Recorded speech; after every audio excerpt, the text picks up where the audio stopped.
السلام علیکم ورحمۃ اللہ وبرکاتہ۔ نبی مکرم صلی اللہ تبارک و تعالی علیہ وآلہ وسلم کے حوالہ سے بات ہوتی رہتی ہے۔ ہمارے بریلوی علماء کرام جو ہیں، جو مناظرین ہیں یا پھر زیادہ تعصب رکھنے والے ہیں، علماء دیوبند میں سے، علماء اہل حدیث میں سے، علماء بریلوی میں سے بات ہوتی رہتی ہے کہ نبی مکرم صلی اللہ علیہ وآلہ وسلم جو ہیں وہ نور ہیں۔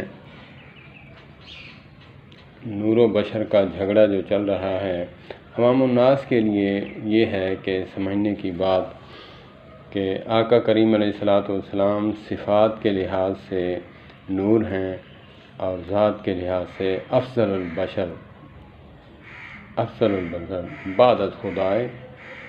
بعد از خدا افضل البشر۔ نبی مکرم صلی اللہ تبارک و تعالی علیہ وآلہ وسلم صفات کے لحاظ سے آقا کریم علیہ الصلوۃ والسلام نے پوری زندگی میں ایک حج فرمایا، ایک حج ادا فرمایا، اور پوری امت جو ہے، امت میں سے کوئی ایک شخص بھی 10 حج بھی کر لیتا ہے اور 5 حج بھی کر لیتا ہے، عمرے بھی کئی کر لیتا ہے۔ ہم کیا سمجھیں گے؟ ہم یہ سمجھیں گے پوری امت کے حج عمرے ایک طرف، آقا کریم علیہ الصلوۃ والسلام کا ایک حج عمرہ جو ہے وہ ایک طرف، پوری امت کے جو ہیں، پوری مخلوق کے جو ہیں حج جو ہیں مقابلہ نہیں کر سکتے۔ آقا کریم علیہ الصلوۃ والسلام کی یہ صفات ہیں۔ سبحان اللہ، سبحان اللہ۔ یہ اکثر سمجھ لیا جاتا ہے کہ بشر کہنا نبی علیہ الصلوۃ والسلام کی توہین ہے۔ استغفر اللہ، معاذ اللہ، نہیں۔ اور یہ بھی نہ سمجھیں کہ ہم جس طرح ہیں، انسان ہیں، ٹھیک ہے، ہماری طرح جسامت ہے، ناک مبارک تھا، ماتھا مبارک تھا، جبین مبارک تھی، اذنین مبارک تھے، صدر مبارک تھا اور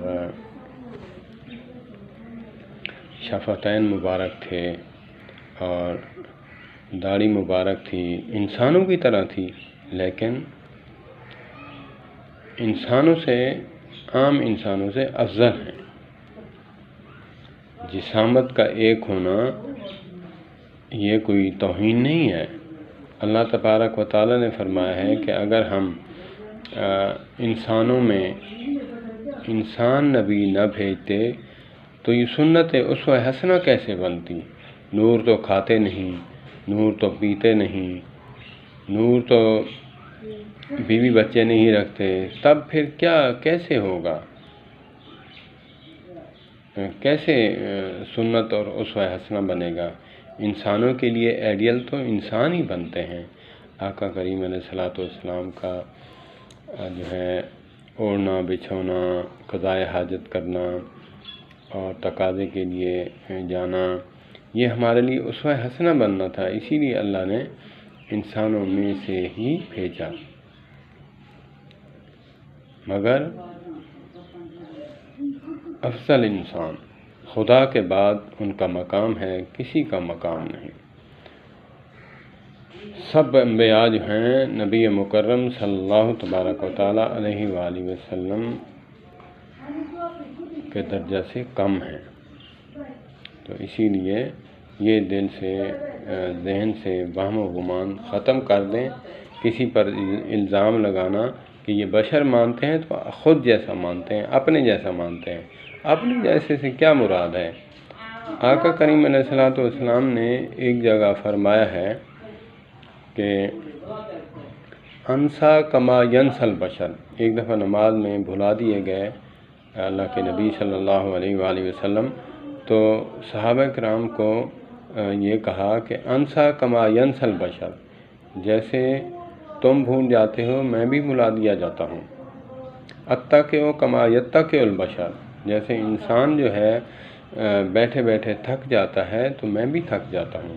اس سے مراد یہ نہیں ہے کہ پھر ایک دفعہ فرمایا اور جگہ پہ مقام اپنی صفت بیان فرماتے ہوئے عصمت نبی پر کہ صحابہ کرام نے کچھ نے کہا تھا کہ میں جو ہے نفلی روزے ساری زندگی رکھوں گا اور شادی نہیں کروں گا، جو ہے اور بھی کچھ کہا تھا۔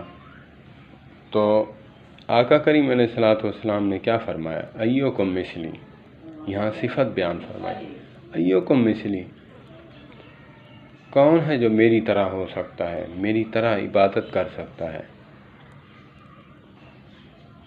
تو آقا کریم علیہ الصلوۃ والسلام کی صفات جو ہیں قرآن و سنت میں بھری پڑی ہیں، لیکن ہماری سمجھنے کی کمی ہے کہ ہم کسی کی بات کو منفی لیں یا مثبت لیں۔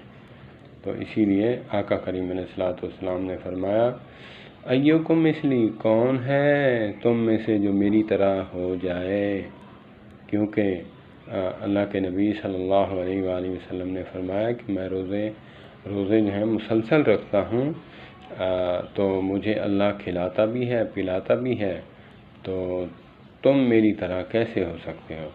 پھر کچھ لوگ جو ہیں اعتراض کرتے ہیں کہ ہاں دیکھو یہاں سے یہی ہے کہ نبی کی طرح تم کہتے ہو کہ نبی صلی اللہ علیہ وآلہ وسلم نے جو عمل یا حکم کیا، حکم فرمایا یا کر کے دکھایا وہ کر کے دکھائیں۔ تو یہاں پھر اللہ تبارک و تعالیٰ نے قیامت تک کے لیے جواب دے دیا کہ قُلْ إِن كُنتُمْ تُحِبُّونَ اللَّهَ فَاتَّبِعُونِي يُحْبِبْكُمُ اللَّهُ، آگے فرمایا وَيَغْفِرْ لَكُمْ ذُنُوبَكُمْ وَاللَّهُ غَفُورٌ رَحِيمٌ۔ فرمایا کہ اگر تم اللہ کو محبوب بنانا چاہتے ہو تو نبی مکرم صلی اللہ تبارک و تعالیٰ علیہ وآلہ وسلم کی اتباع کرو، پیروی کرو، سنت پر عمل کرو۔ تو پھر ان کے لیے جواب ہے جو کہتے ہیں کہ ہم نبی کی طرح کیسے ہو سکتے ہیں یا نبی کی طرح کیسے عمل کر سکتے ہیں، وہ تو نبی تھے، پاک تھے، بے شک پاک تھے، سبحان اللہ۔ پھر آگے فرمایا اللہ تبارک و تعالیٰ نے کوشش تم کرو، 100/100 کی جو ہے ڈیمانڈ نہیں ہے، دنیا والے 100 میں سے 33 مارکس لینے سے جو ہے پاس کر دیتے ہیں، اللہ تبارک و تعالیٰ جو ہیں کوشش مانگی ہے، رزلٹ نہیں مانگا کہ 100/100۔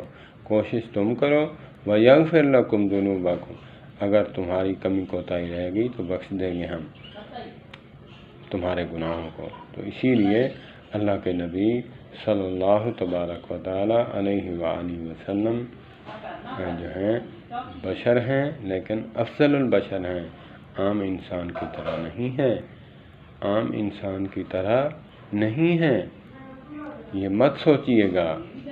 تو علماء دیوبند، علماء اہل حدیث کی عوام الناس سے میں مخاطب ہوں کہ آپ بھی مت سمجھیے کہ اگرچہ وہ نور کہتے ہیں تو اس میں نور بشر کا جھگڑا بھی نہیں۔ آقا کریم علیہ الصلوۃ والسلام صفات کے لحاظ سے نور تھے اور ذات کے لحاظ سے بشر، افضل البشر تھے، سبحان اللہ۔ ہمیں جو ہے وہ راستہ اختیار کرنا ہے جس سے ہمیں گناہ میں ہم نہ مبتلا ہوں اور مسلکی تعصب کی لعنت میں ہم گرفتار نہ ہوں۔ اللہ پاک ہمیں بات سمجھنے کی توفیق عطا فرمائے۔ اللہ پاک ہمیں اب اکثر کہا جاتا ہے اِنَّكَ لَا تَهْدِي مَنْ أَحْبَبْتَ وَلَكِنَّ اللَّهَ يَهْدِي مَن يَشَاءُ۔ اے نبی حضرت محمد صلی اللہ علیہ وآلہ وسلم، اِنَّكَ لَا تَهْدِي، آپ اس کو ہدایت نہیں دے سکتے۔ یہ عام معنی جو کرتے ہیں اللہ کے نبی کے ہاتھ میں ہدایت نہیں ہے، بھائی اس کا معنی یہ نہیں ہے کہ کلی طور پہ جو ہے وہ نفی ہے کہ آقا کریم علیہ السلام وہ تو ہدایت کے منبع ہیں اور ان کے ہاتھ سے جو ہے ہدایت نہیں، تو پھر کس کے ہاتھ سے ہدایت ہوگی؟ ہدایت تو ہے لیکن اس بدبخت کے کھاتے میں نہیں ہے ہدایت کہ جس کو آپ ہدایت، جس کے جو ہے مقدر میں ہدایت نہیں لکھی، آپ اس کو جتنا مرضی جو ہے کہیں وہ ملعون ہی رہے گا۔ تو اسی لیے بارش رحمت کی سب جگہ برستی ہے، جو ہے اروڑی پر بھی، گند پر بھی اور جو ہے زرخیز زمین پر بھی، زرخیز زمین جو ہے وہ پودا اور کھیت اگاتی ہے، اور اروڑی اور جو گند کی جگہ ہے وہاں پہ کنڈیری اور جو ہے جھاڑیاں وغیرہ جو ہے اگتی ہیں۔ تو اس میں رحمت کی بارش کا قصور نہیں، قصور تو زمین کا ہے، یا پھر وہ گند والی جگہ کا ہے۔ یہاں گند نہ ہوتا تو زمین پہ زرخیز زمین ہوتی، تو اسی لیے حضرت ابوبکر صدیق رضی اللہ تعالیٰ عنہ کی دل کی زمین پر زرخیز زمین تھی، قبول کرنے والی تھی، وہاں رحمت برسی۔ آقا کریم علیہ الصلوۃ والسلام کی جانے جانا رحمت عالم صلی اللہ علیہ وآلہ وسلم کی رحمت برسی، تو اس سے کیسے خوشبو کے فوارے اٹھے، اور ابو جہل کی زمین جو ہے وہ اروڑی کی طرح تھی اور کھنڈرات زمین کی طرح تھی، تو اس کی دل کی زمین جو ہے اتنی سخت تھی، وہاں سے جھاڑیاں اگیں اور وہاں پہ جو ہے اس نے قبول نہ کیا۔ قصور کس زمین کا ہے؟ قصور تو زمین کا ہے، رحمت کا نہیں ہے۔ تو اسی لیے انک لا تہدی من احببت ولکن اللہ یہدی من یشاء، اللہ کے ہاں اس کو ہدایت دینا جو ہے نہیں ہے۔ آپ جتنا مرضی آپ کی ہدایت جو ہے وہ تو ضائع نہیں، آپ کی محنت تو رائے گا نہیں ہے۔ آپ نے تو بہت محنت کی، آپ نے تو بہت جو ہے دکھ درد کے ساتھ، درد دل کے ساتھ اس کو دعوت دی، لیکن اس کے جو ہے کھاتے میں نہیں ہے ایمان لانا، تو پھر کیسے اس کو ہدایت مل سکتی ہے؟ اس کا یہ مطلب نہیں کہ اللہ کے نبی صلی اللہ تبارک و تعالیٰ علیہ وآلہ وسلم کے ہاتھ میں ہدایت نہیں۔ پوری امت جو ہے صحابہ کرام کی امت، صحابہ کرام جو ہے کلمہ جب پڑھے، حضرت عمر رضی اللہ تعالیٰ عنہ جب قتل کے ارادے سے آئے نعوذ باللہ، تو پھر کیسے جو ہے آقا کریم علیہ الصلوۃ والسلام نے دعا مانگی، کیسے ہدایت ملی ان کو، کیسے ہدایت۔ اللہم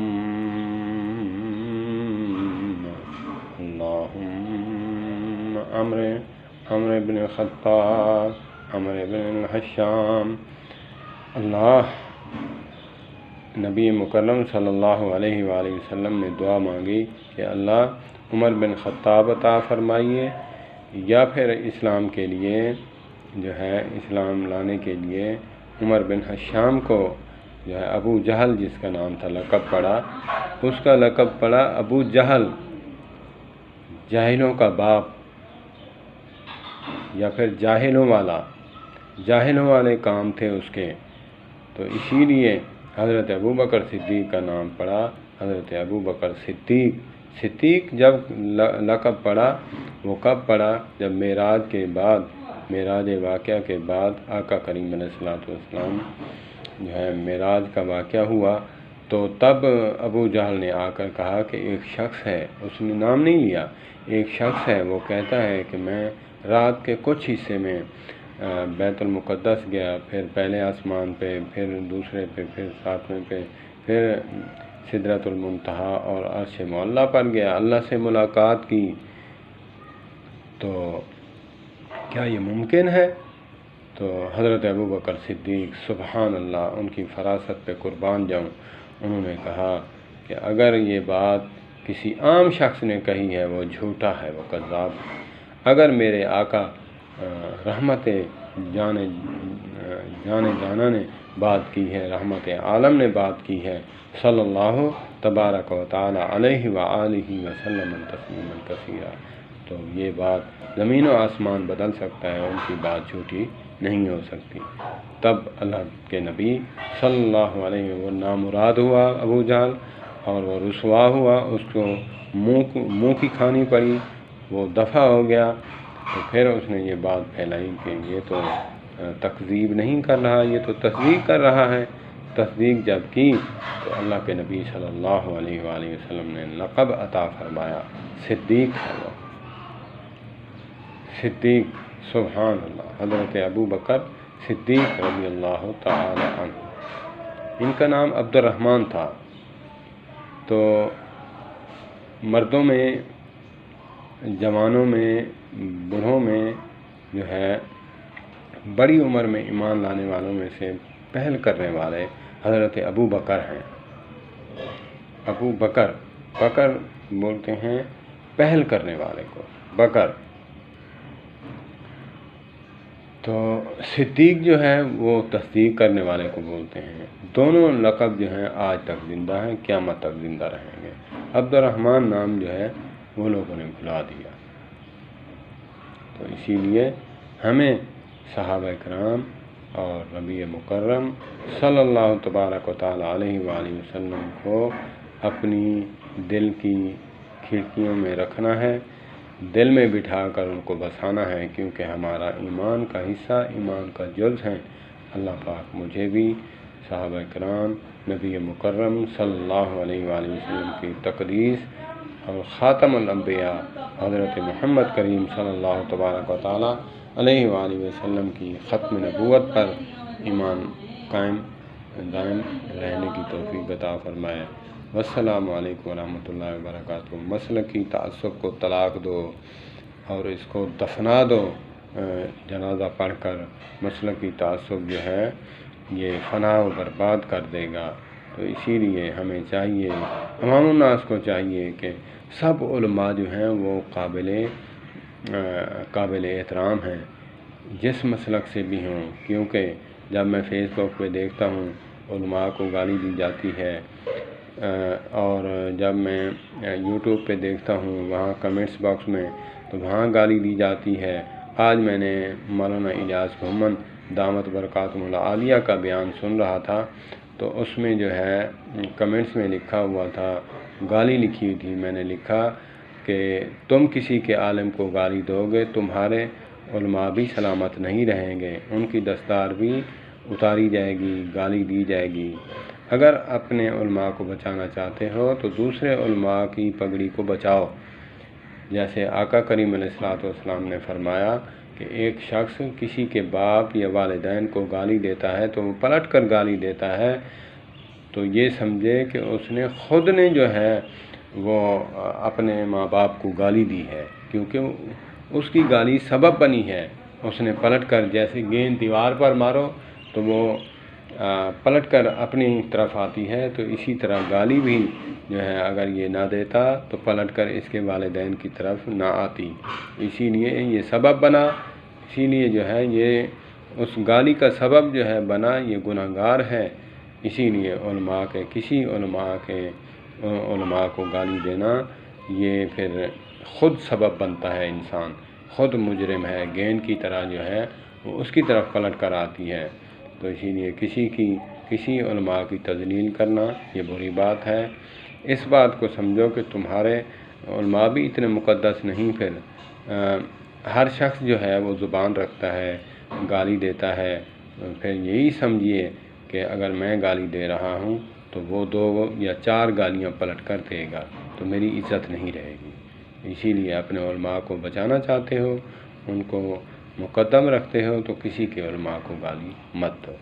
اللہ پاک ہمیں علماء کے ساتھ وابستہ رکھیں، اپنے علماء کے ساتھ جڑے رہیں، جو اچھے علماء ہیں۔ جو میں یہ ریکمینڈمنٹ کروں گا کہ جو مناظرین ہیں ان سے ہٹ کر جو تدریسی عالم ہیں، جو مدرسے میں پڑھاتے ہیں یا پھر بزرگ ہیں، ان کے ساتھ وابستہ رہیں۔ کسی چوک و چوراہے یا محلے کی گلی کا جو عالم ہے یا پھر وہ تعصب پھیلاتا ہے، اس سے ہٹ کر آپ رہیں۔ آپ جب جس کے ساتھ آپ رہیں گے اس والا ذہن آپ کا بنے گا، تو اسی لیے بزرگوں کے ساتھ وابستہ رہیں۔ اللہ پاک ہمیں علماء کی قدر جو ہے کرنے والا بنائے۔ اللہ پاک علماء کے ساتھ نسبت رکھے۔ اللہ پاک جو ہے علماء کو جو ہے سلامت رکھیں، کیونکہ علماء حق جو ہیں ہر جماعت میں موجود ہیں۔ العلماء ورثۃ الانبیاء، یہ نبی کے میراث کے وارث ہیں، دین اور علم کے وارث ہیں۔ تو اسی لیے ہمیں چاہیے کہ ہم ان کی جو ہے تقدیس کا خیال رکھیں، ان کی تکریم کا خیال رکھیں، عزت کریں ان کی۔ اللہ پاک ہمیں علماء کی عزت کرنے کی توفیق عطا فرمائے۔ ہر پھول کی اپنی خوشبو ہے، میں علماء کے لیے یہ جملہ کہہ رہا ہوں، ہر پھول کی اپنی خوشبو ہے، کسی کو گلاب پسند تو کسی کو چنبیلی۔ مت کہیے کہ جس شخص کو گلاب پسند نہیں چنبیلی پسند ہے تو وہ لگائے چنبیلی، لگائے، اس کو منع نہیں کرتا، تو گلاب لگانے والے کو کیوں گالی دیتے ہیں؟ ایسے نہیں کرو۔